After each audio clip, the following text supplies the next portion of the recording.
Hey, what's up, guys? Welcome back to the boxing circuit. This is our first video of 2024, so it's a bit belated, but Happy New Year to those tuning in.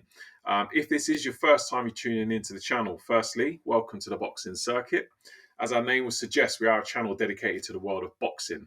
Things that we do on this channel, we preview upcoming fights, provide a bit of a breakdown, and finish with a prediction. We look back on fights that have recently happened, and then just generally react to news from the world of boxing as and when it breaks. So if you are new to the channel, you enjoy this first video, please do hit subscribe. For those of you already subscribed, appreciate your continued support. As you may have seen, we fell off a little bit towards the back end of last year. Sometimes this life gets in the way. Before you know, it's Christmas and New Year. And I thought, you know what, I'm just going to take the time off and then start afresh come 2024. And here we are. So one of the good things is there's plenty of boxing coming up in this first quarter. There's going to be loads of things for us to discuss, loads of things for us to look back on.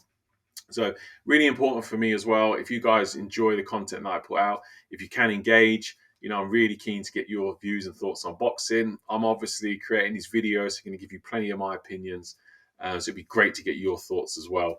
So we can build a bit of a community and audience here. So if you're new to the channel, hit subscribe if you enjoy. For those already subscribed, appreciate your continued support. So looking back at last night's fight, Natasha Jonas taking on Mikaela Mayer. Natasha Jonas was defending her welterweight title, which she actually won that in her last fight. So I was taking a look before this because she was fighting, I guess what you call junior middleweight, super welterweight previously, where she picked up 3 of those titles. So she unified that division. But this time she was stepping down and defending the welterweight title that she won in her previous fight, taking on Mikaela Mayer. So before the fight, I thought this would be not Natasha Jonas's hardest fight because, she's already fought Katie Taylor, which she came up just short. You'd probably say that was obviously the best opponent she's taken on. She also fought Terry Harper down at lightweight. I actually thought she won that fight, but, on that particular occasion, the decision went to Terry Harper. So, effectively, Natasha Jonas, you would say, had stepped up on 2 occasions before Katie Taylor and Terry Harper, and she'd come up short on both occasions. So this one, I felt, was probably her 3rd biggest test against Mikaela Mayer. Although it was a weight that Mikaela Mayer hadn't fought at before. On paper, I still think that she was behind Katie Taylor and Terry Harper, Natasha Jonas's toughest test. You didn't know what we were going to get from Mikaela Mayer. Like I say, it was her first time fighting at 147. But prior to the fight, I was thinking if she's anything like what she fought in her previous weight classes, then she's going to bring it. And we all know Natasha Jonas brings it as well. So, just looking at the fight, I thought it was a great fight.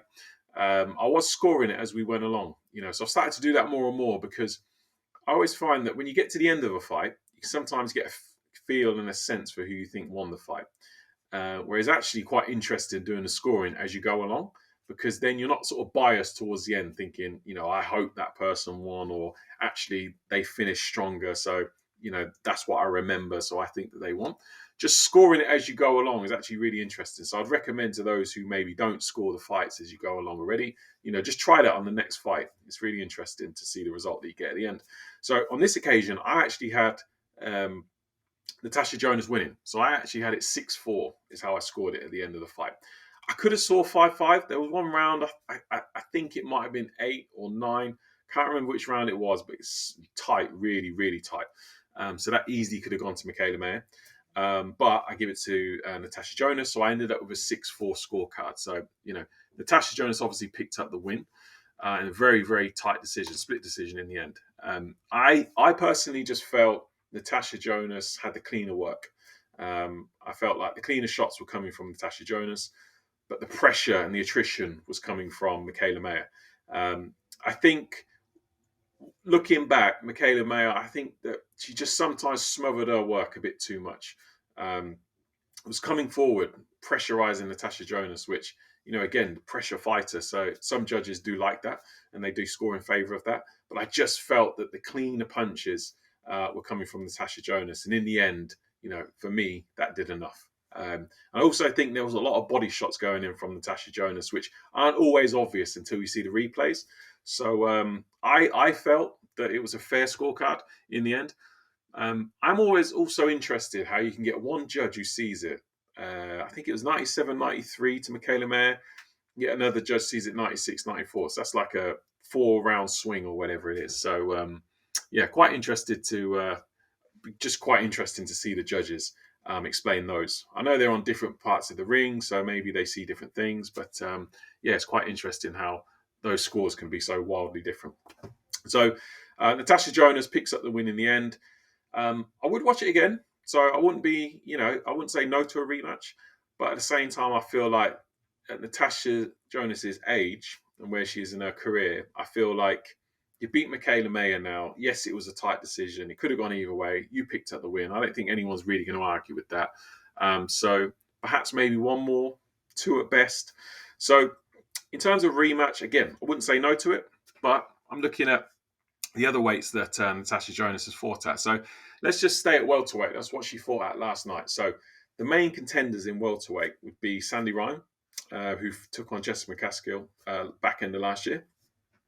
I did a video on that one. I felt that Sandy Ryan would win that fight. I felt that she should have won that fight, and I feel that she was robbed on that night. So for me, I feel like Sandy Ryan won that fight, but it was scored a draw in the end. So I'd assume they're going to run that back. I don't think it's been announced yet, but that's what we'll be expecting. So I guess Sandy Ryan and Jessica McCaskill will fight. The winner of that's who I'd like to see Natasha Jonas take on. I think a great unification fight. I think that might even be for the undisputed. So that would be a great fight, no matter who wins that fight. But I would favour Sandy Ryan to beat Jessica McCaskill, and I think I would favour Sandy Ryan to beat Natasha Jonas as well. You've got on the Sky side of things, you've got Lauren Price. Now, I've seen quite a few of Lauren Price's fights. I say quite a few. She's obviously quite new, but I think I've seen the 5 fights that she's had, and she's a good fighter, very tidy, but still, I don't think has transitioned fully from the Olympic side. So a lot of score punching constantly, and I just feel that Natasha Jonas and Lauren Price. I actually think Lauren Price would beat Natasha Jonas.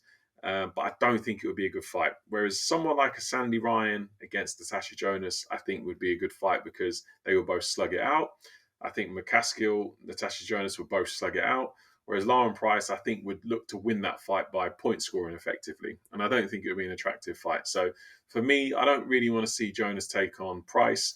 It's not a fight that interests me, and I don't think it would be a good fight to watch. So that's just where I stand on that. Then you got the weight below, which obviously, Natasha Jonas has fought at super welter. She yesterday fought at welterweight.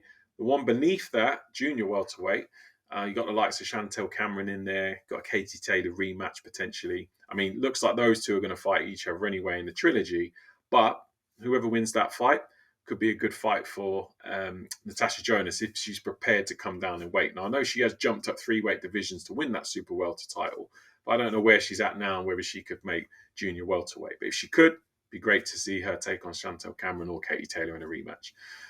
If she went back up to super welter, now I don't know if she holds the titles at super welter anymore, because when she was being announced last night, I think I heard Big Mo say that she's the former unified super welterweight champion. So I don't know if she's vacated those titles, but if she hasn't, I'll be interested to see her and Terry Harper, which I think would be for the undisputed title. So, because like I said, I think Natasha beat Terry and when these two fought a couple of years ago.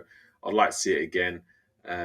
Natasha Jonas is slightly older now, but more experienced, and I think that she could get it over Terry Harper as well, who's another one who sometimes fights a little bit like Lauren Price, point scoring, doesn't necessarily always get into it, especially in her last few fights. So I think Natasha Jonas would stand a good chance of winning that fight. Looking back at it, I thought it was a great start to the year. I really enjoy women's boxing. Really enjoy it. I think the short round format works really well. 20 minutes overall, I think it's great. I think a lot of action, and I really enjoyed last night's card. So the co-main event, Zach Chelly against Jack Cullum, I thought a good fight. Another difficult one to score, but it wasn't as wasn't quite as engaging and as exhilarating at times as the main event. But it was an okay fight. I know Boxer haven't got loads in the roster, so it was an okay fight. Zach Chelly picked up the win in the end, and he's going to go on to I guess fight either Mark Heffron or Callum Simpson, who was on commentary last night as well. That'd be a good fight. I think Callum Simpson beats both of them. So, I'd like to see that because that's a good step for Callum Simpson. If he can pick up them titles, just elevates him. He can then go European and then look to challenge for world honours. So yeah, overall, I thought it was an okay card. Good start to the year. I think Boxer's next card is the Boatsi Dan Aziz fight, which obviously I'll be doing a video to preview that fight because looking forward to that one. So, yeah, good start to the year. The women showed up last night and put on a good event. In the audience, just going to touch on before we finish. Kell Brook was there and he's being interviewed, and there's some talk about him potentially fighting Chris Eubank Jr. Kell's always flirting with the idea of coming back. Every time he's at ringside, they're asking him, "Are you going to come back?" And always feels like it's another year that's gone by. It's another year that's gone by. You can ask Kell if he's coming back. Is he coming back? Like, if he did come back, he'd potentially be 3 years out of the ring. So last year, I wouldn't have minded seeing Eubank Jr. take on Kell Brook, but I really want to see Eubank Jr. go for a world title. Take on Janibek or Charlo, if he can get those names. If he can't, I'm not gonna lie, I'd watch the Kell Brook fight. I'm just not sure how competitive it would be anymore. So I think that ship may have sailed, but you never know in the world of boxing, do you? And Chris Eubank Jr. in particular is about that bag. So I'm not so sure he's that interested in world titles. I think it's just the biggest fights possible for the most amount of money. So yeah. Going back just to Natasha Jonas before we finish, TalkSport actually had it. Most of the commentary on TalkSport had Mikaela Mayer winning the fight. So, just my question that I'm going to pose to you guys. You've heard my views. I think Natasha Jonas won the fight. I think she won it 6-4. I could see a draw, but for me, I don't think Mikaela Mayer did enough to win. TalkSport guys obviously think differently, and I'm sure a number of you think differently as well. So, let me know what you think in the comment section. As to who you think won the fight and why you think they won the fight. It'd be great to debate that back and forth. And we'll be back sort of midweek with a little bit of a roundup in terms of the latest news from the world of boxing. And yeah, I'll see you next time.